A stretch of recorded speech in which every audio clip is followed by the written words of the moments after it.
জীবন আপনাকে অনেক কিছু দিবে, আবার কেড়ে নিবে। আল্লাহ এভাবেই পৃথিবীটাকে সাজিয়েছে। ইয়াউমুন লাকা ওয়া ইয়াউমুন আলাইকা, একদিন আপনার ভালো যাবে, আরেকদিন খারাপ যাবে। ওয়া তিলকাল আইয়ামু নুদাবিলুহা বাইনান নাস, আল্লাহ বলেন যুগটাকে আমি ঘুরিয়ে ফিরিয়ে মানুষের সামনে এভাবেই আনি। This is the routine work of this দুনিয়া। দুনিয়ার রুটিন ওয়ার্ক এইটা। আজকে ভালো, কালকেও যে ভালো যাবে এমনটা নয়, কালকে খারাপ যাবে। আজকে তার খারাপ যাচ্ছে, পরশুদিন আবার তার ভালো দিন যাবে, ঠিক কিনা বলেন?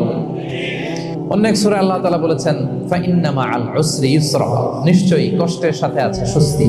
আজীবন মানুষ কষ্টে থাকে না, দুঃখের পরে থাকে সুখ, দুঃখের পরে কি থাকে?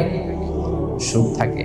এজন্য উদ্বিগ্ন হওয়া যাবে না। বিষ্ণু ইসলামের জীবনী থেকে আমরা এটাই শিখি, উদ্বিগ্ন হওয়া যাবে না। তিনি বলতেন ওয়ালাম আন্নামা আসাবাকা লাম ইয়াকুন লিয়ুখতিআক ওয়া মা আখতাআকা লাম ইয়াকুন লিয়ুসিবাক রুফিআতিল আকলাম ওয়া জাফফাতিস সুহুফ। ওনার কাজিন আব্দুল্লাহকে ডেকে বললেন, আব্দুল্লাহ, যেটা তুমি পাওয়ার সেটা তুমিই পাবা, কোনোদিন মিস হবে না। এটা তোমার, যেটা তোমার